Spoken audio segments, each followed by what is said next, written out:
Assalamualaikum warahmatullahi wabarakatuh. Nama saya Lutfi Syafirullah, salah satu dosen pengampu pada program studi Teknik Informatika Politeknik Negeri Cilacap. Latar belakang pendidikan, saya merupakan lulusan S1 dan S2 Teknik Informatika dengan bidang keahlian ilmu komputer. Saat ini saya aktif mengajar pada program studi Teknik Informatika Politeknik Negeri Cilacap dengan mata kuliah sesuai dengan keahlian saya, salah satunya adalah sistem operasi. Sistem operasi merupakan salah satu mata kuliah penting terutama dalam menunjang lulusan agar menjadi lulusan yang menguasai teknik informatika dengan menghasilkan teknologi informasi yang berkualitas. Mata kuliah ini akan mempelajari berbagai macam hal, terutama terkait bagaimana seluruh komponen di dalam sistem komputer itu bisa bekerja sama satu dengan yang lain sehingga bisa bekerja secara optimal. Dengan mata kuliah ini, mahasiswa akan belajar bagaimana konsep dari sistem komputer. Mahasiswa akan belajar bagaimana sistem operasi memanajemen baik itu piranti-piranti input, piranti-piranti output, termasuk berbagai data penting di dalam sistem komputer. Dan dengan mempelajari sistem operasi, mahasiswa terutama yang bergerak pada bidang rekayasa perangkat lunak akan mampu menghasilkan berbagai macam aplikasi yang tentunya sesuai dengan platform sistem operasi. Di masa pandemi ini, metode pembelajaran yang saya lakukan yaitu dengan menggunakan Zoom dan juga dengan menerapkan tatap muka dengan memperhatikan media dan juga protokol kesehatan. Harapan kami, lulusan dari program studi Teknik Informatika tidak sekedar menjadi seorang programmer, tidak sekedar menjadi seorang ahli web desain dan lain sebagainya, tetapi juga mampu menciptakan berbagai macam produk yang bisa bekerja pada berbagai macam platform sistem operasi. Selain itu, alumni program studi Teknik Informatika diharapkan juga dapat mengenali berbagai macam ancaman di dalam sistem operasi dan juga dapat menyelesaikan permasalahan-permasalahan yang ada pada sistem operasi. Sebagai dosen, saya aktif dalam kegiatan Tridharma, baik itu kegiatan penelitian ataupun kegiatan pengabdian kepada masyarakat. Beberapa kegiatan yang sudah pernah saya laksanakan diantaranya adalah memberikan pelatihan kepada guru-guru sekolah dasar di wilayah Maos terkait pemanfaatan Microsoft Office dan Google Education, memberikan pelatihan pengelolaan sampah pada Bank Sampah Subur Cilacap, membangun sistem informasi akademik pada Sekolah Alam Cilacap, membangun sistem informasi geografis pada Industri Kreatif Cilacap, serta membuat aplikasi augmented reality dalam pengenalan landmark Pantai Widara Payung. Pada tahun 2022 ini, salah satu usulan kegiatan penelitian melalui jalur dosen pemula yang kami kirimkan kepada Kementerian Pendidikan dan Kebudayaan dengan judul Implementasi Daya Tarik Pariwisata Cilacap dengan memanfaatkan augmented reality dalam membangun smart city system telah disetujui dan siap untuk dilaksanakan. Selain aktif dalam kegiatan Tridharma, saya tercatat sebagai anggota SPI Politeknik Negeri Cilacap dan membantu kegiatan SPI diantaranya melaksanakan review laporan keuangan Politeknik Negeri Cilacap, melaksanakan review RKAKL Politeknik Negeri Cilacap, melaksanakan review Lakip Politeknik Negeri Cilacap, serta mengaudit kegiatan pengadaan barang pada Politeknik Negeri Cilacap. Demikian yang bisa saya sampaikan. Terima kasih. Assalamualaikum warahmatullahi wabarakatuh.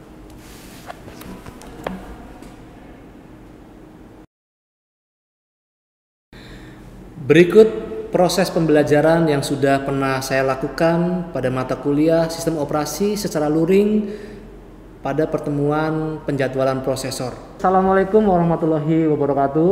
Waalaikumsalam. Bagaimana kabarnya semua? Sehat? Alhamdulillah sehat ya. Hari ini kita kembali melanjutkan pertemuan kita di mata kuliah sistem operasi ya. Walaupun suasananya mendung, mudah-mudahan semangat kita tetap menyala-nyala. Oke. Mohon izin saya untuk melepaskan masker. Oke. Terakhir kita di pertemuan sebelumnya sudah sampai mana teman-teman terkait penjadwalan? Oke. Baik teman-teman, seperti RPS yang pernah kita bahas di awal perkuliahan, bahwa mata kuliah sistem operasi salah satu tema yang akan dibahas adalah terkait penjadwalan ya, terkait penjadwalan, dan kita akan sedikit mereview penjadwalan yang sudah pernah kita bahas sebelumnya. Oke.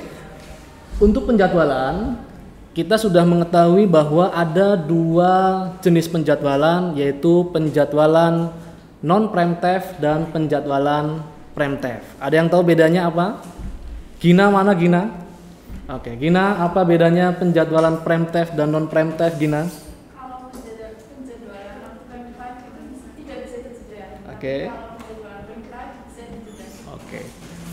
Ada berapa jenis penjadwalan non-preemptive yang sudah pernah kita bahas ya? Abdan. Mana Abdan? Penjadwalan apa saja Abdan untuk non-preemptive Abdan?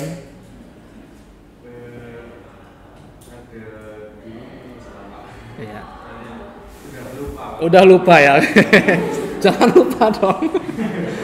Nanti ini kelihatan nggak pernah ngajar gitu ya.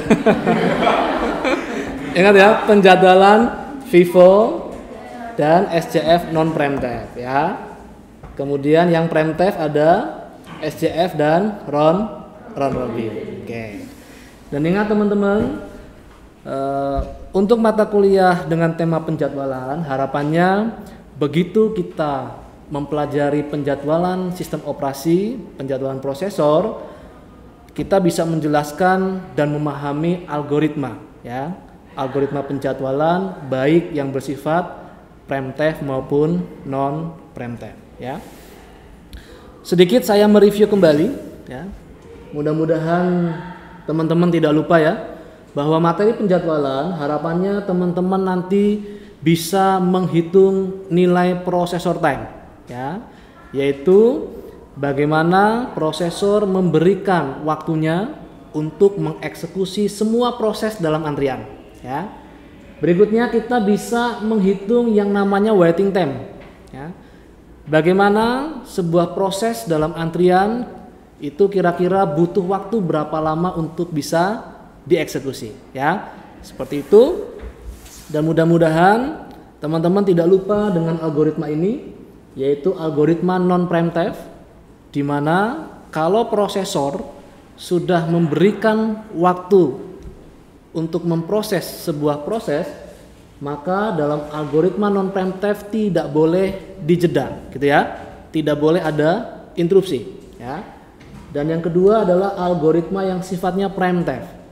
Artinya, kalau ada proses, kemudian prosesor membaca sebuah interupsi, maka interupsi itu akan dianalisa, gitu ya, dan memungkinkan untuk dikerjakan. Artinya proses itu bisa dihentikan dan prosesor memilih interupsi yang datang. Paham ya? Oke. Nah, mudah-mudahan teman-teman tidak melupakan materi ini ya. Ini adalah diagram kerja prosesor di dalam penjadwalan ya, di dalam penjadwalan. Nah, yang pertama, sistem operasi dia akan memberikan sebuah sinyal ya, sebuah sinyal yang nantinya sinyal itu akan ditangkap oleh prosesor ya. Ada sebuah proses untuk dikerjakan ya, lalu prosesor menangkap sinyal tersebut ya, akibat bantuan dari sistem operasi, dan prosesor akan menganalisa.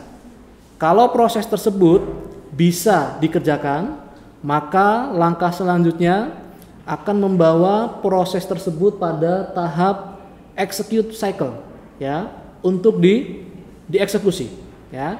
Nah, nanti pada saat eksekusi apakah ada sebuah interupsi datang? Kalau ada, maka prosesor nanti akan masuk atau mengaktifkan yang namanya tahap interupsi, ya, untuk dibawa ke siklus interupsi.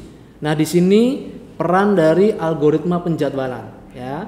Kalau memang memungkinkan untuk dihentikan, maka prosesor bisa mengeksekusi program atau interupsi yang baru saja datang, ya.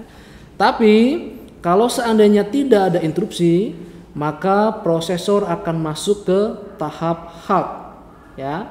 Artinya apa? Dia akan menyelesaikan proses yang berjalan sampai betul-betul proses itu berakhir, ya. Ketika prosesor memberikan waktu prosesnya. Paham ya teman-teman ya?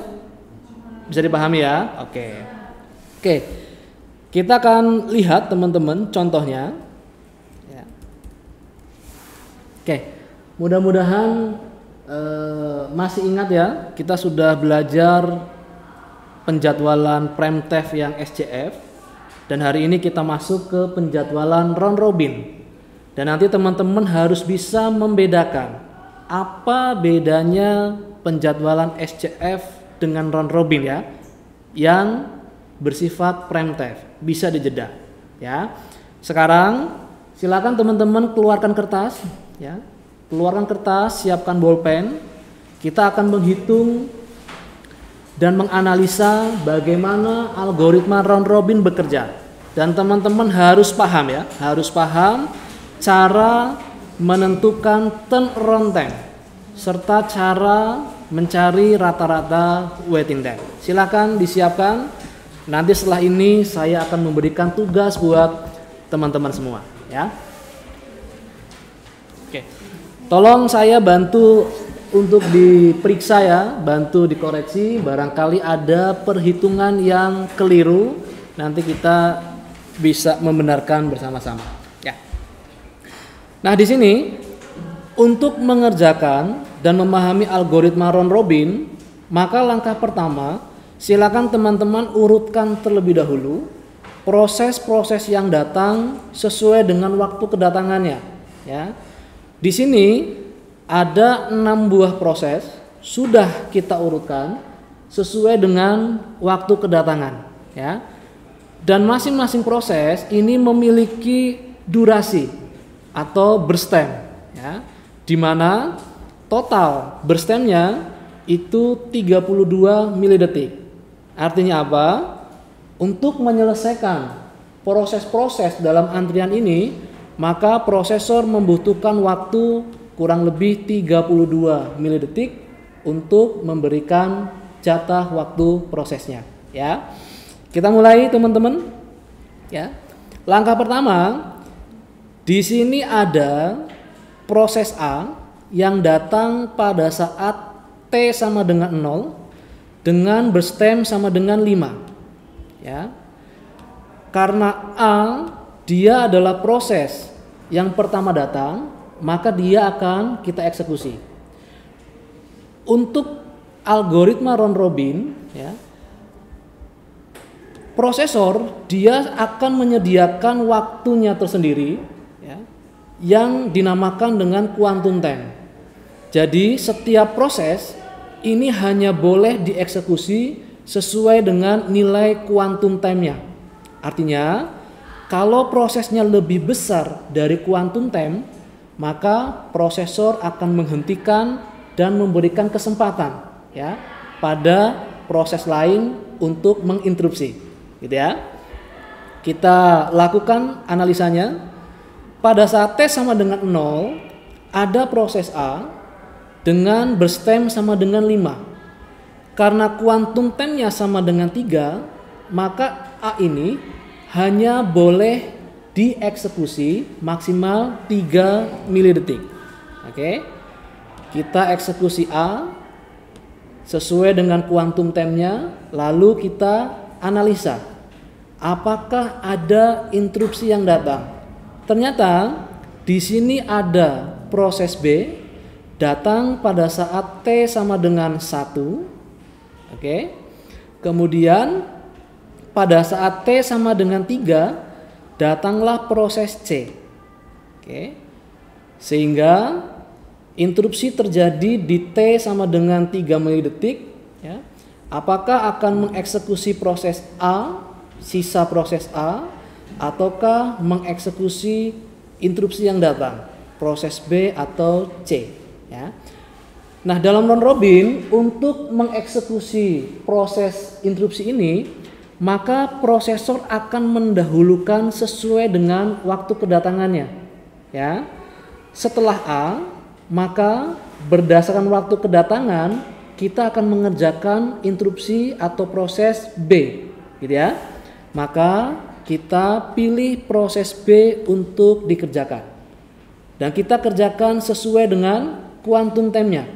Artinya proses B hanya boleh dikerjakan maksimal 3 milidetik, ya. Eksekusi B. Oke. Saya berikan warna supaya kita bisa membedakan proses satu dengan yang lain. Oke. Ketika B sudah berhenti sesuai nilai kuantum, kita analisa. Kira-kira dari T sama dengan 3 sampai T sama dengan 6, ada proses mana yang datang, teman-teman? Bisa dibantu? Yaitu proses E dulu ya. E ya. Ya. Karena C sudah datang di T sama dengan 3. Oke. Di sini ada proses E datang di T sama dengan 4. Oke. Kemudian ada proses apa lagi? D ya. D dengan berstem 3 di T sama dengan 5. Oke. Sehingga ketika B selesai, maka prosesor akan menganalisa proses mana yang akan dieksekusi, ya.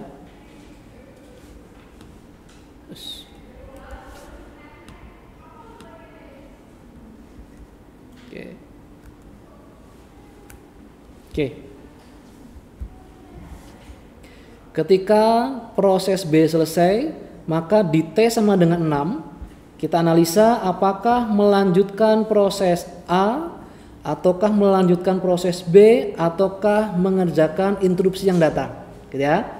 Maka pada saat T sama dengan 6, kira-kira proses mana yang akan dieksekusi? C ya. Kenapa proses C? Karena C lebih datang dahulu dibandingkan proses yang lain, gitu ya. Kita eksekusi proses C. Oke. C kita eksekusi sesuai dengan nilai kuantum, ya. Kita kerjakan C sebanyak 3 milidetik, ya. Lalu kita analisa kira-kira, ya. Saya ingin tanya, salsabil mana? Salsabil. Oke, salsabil. Ketika proses C selesai, ya, adakah interupsi yang datang? Ada? Yaitu proses ingat antara T sama dengan 6 sampai T sama dengan 9, adakah proses yang datang? Interupsi yang hadir? Yaitu proses F ya. F itu datang di T sama dengan 8 ya. Di T sama dengan 8. Oke. Sehingga pada saat T sama dengan 9, kita analisa, ya, mana proses yang harus dikerjakan. Oke. Kesatria mana kesatria? Kira-kira di T sama dengan 9, prosesor akan memilih proses yang mana, Satria? Ingat, bekerja sesuai dengan waktu kedatangannya. Setelah A, eksekusi B, eksekusi C, selanjutnya E ya. Kita eksekusi E. Oke. E kita eksekusi sebanyak nilai kuantum, ya. Oke. Yaitu 3 milidetik ya. Oke. A, B, C, E, betul ya? A, B, C, E. Nanti silakan kalau ada perhitungan yang kurang tepat, teman-teman boleh menginterupsi ya. karena ini materi penjadwalan. Silakan interupsi ya. Kemudian ketika E berhenti di T sama dengan 12 ya, maka prosesor akan menganalisa kira-kira proses mana yang akan dikerjakan. Proses D ya, proses D. Oke, karena D lebih dahulu datang dibandingkan F. Oke ya, proses D. D kita eksekusi. Kebetulan di sini berstem untuk proses D itu sama dengan nilai kuantum. Sehingga proses D ini akan menjadi proses yang pertama selesai. Oke, kita lihat. Karena proses D sudah selesai, maka kita masukkan D dalam tabel analisa ya. Oke, saya minta bantuan NG. NG mana? Oke, NG, kalau kita lihat dari algoritma round robin, proses D ini tolong dibantu mulai dieksekusi pertama kali pada saat T berapa, NG? 12 ya, 12 kurang besar ya? Kurang besar. Kalau kurang besar kita besarkan ya. Nah, jangan khawatir ya. Nah, oke.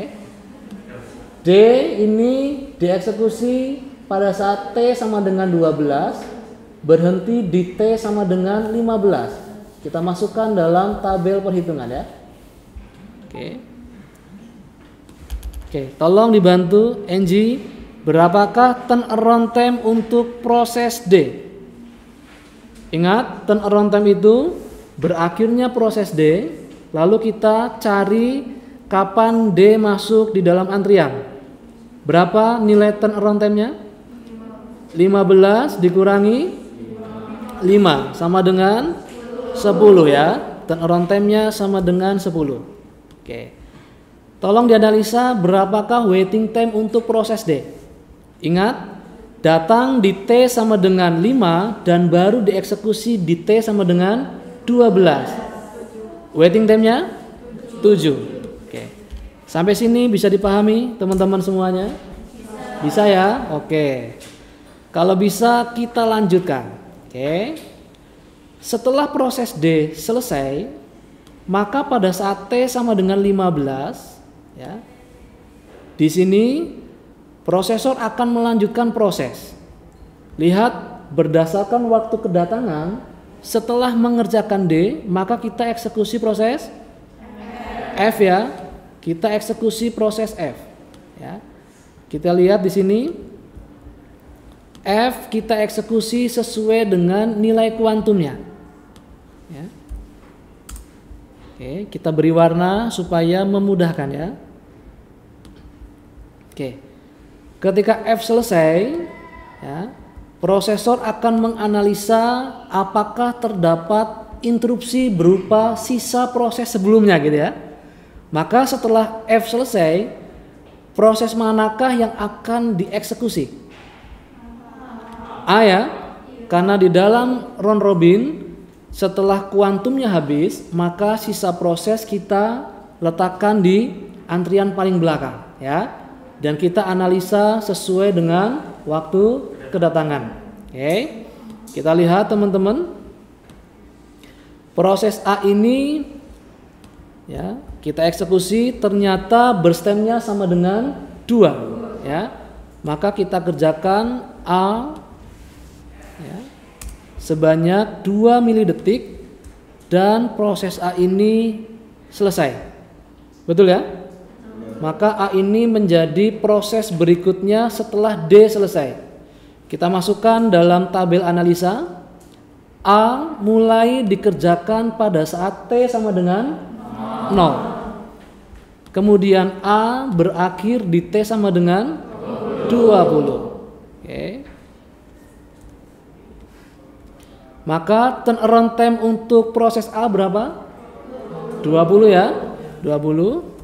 Lalu waiting time-nya kita analisa. A ini adalah proses yang terbagi menjadi 2 bagian. Maka kita lihat satu persatu. Untuk proses A yang pertama, karena dia datang di T sama dengan 0, langsung dieksekusi, maka waiting time-nya berapa? 0 ya, 0. Silakan yang mau bertanya. Oke, silakan. Oke. Bagaimana cara menentukan efektivitas sebuah algoritma? Oke. Terima kasih Kurnia untuk pertanyaannya. Bagaimana cara menentukan algoritma mana yang paling efektif dan efisien gitu ya? Karena kalau kita berbicara masalah efektivitas, kita tidak bisa lepas dari efisien. Karena prosesor dalam hal ini dia akan memberikan jatah waktu prosesnya. Maka dipastikan semua algoritma pasti efektif gitu ya. Kenapa? Karena semua proses pasti dilayani oleh prosesor. Nah, yang bisa kita lihat adalah mana yang paling efisien. Jadi tentu teman-teman, efisien itu dilihat berdasarkan nilai turnaround time dan nilai waiting time-nya. Mana yang memberikan rata-rata turnaround time paling kecil dan mana yang memberikan rata-rata waiting time paling kecil, maka itu paling efisien. Bisa jadi dengan algoritma round robin ini mungkin lebih efisien dibandingkan algoritma yang lain. Kenapa? Nilai turnaround time-nya paling kecil. Tapi kalau nilai waiting time algoritma yang lain lebih kecil, maka algoritma SJF katakanlah dia bisa menjadi algoritma yang paling efektif dan efisien berdasarkan rata-rata waiting time yang paling kecil, gitu ya. Jadi untuk menentukan, silakan teman-teman analisa, cari nilai turnaround time-nya, cari rata-rata waiting time-nya, dan yang terkecil itulah yang paling efisien, ya. Maka efektivitas dan efisien pasti selalu berjalan sebanding gitu ya. Efektivitas dan efisien. Oke. Apakah untuk materi penjadwalan bisa dipahami teman-teman sekalian? Bisa ya? Oke. Sebagai tugas untuk teman-teman semuanya ya. Kita sudah menganalisa proses-proses di depan ini dengan algoritma round robin ya. Silahkan teman-teman bandingkan algoritma round robin dengan algoritma yang ada ya, yaitu algoritma FIFO dan SJF non preemptive dan juga dengan algoritma SJF preemptive. Manakah algoritma yang paling efektif dan efisien? Gitu ya. Kita ada pertemuan kembali di hari Senin. Nanti silakan sebelum Senin dikumpulkan di selembar kertas ya, diletakkan di meja saya dan Senin akan kita bahas terkait mana algoritma yang paling efektif dan efisien. Oke, sampai sini teman-teman, ada pertanyaan lagi sebelum kita akhiri? Tidak ya? Bisa dipahami? Bisa ya? Kalau bisa dipahami, materi penjadwalan proses untuk mata kuliah sistem operasi kita anggap selesai.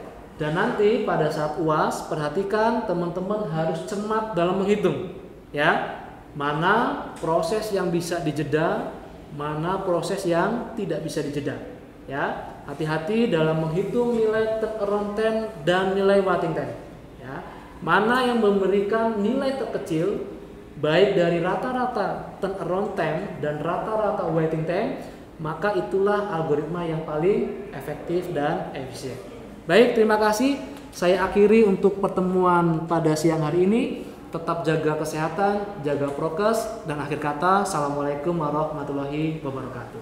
Waalaikumsalam.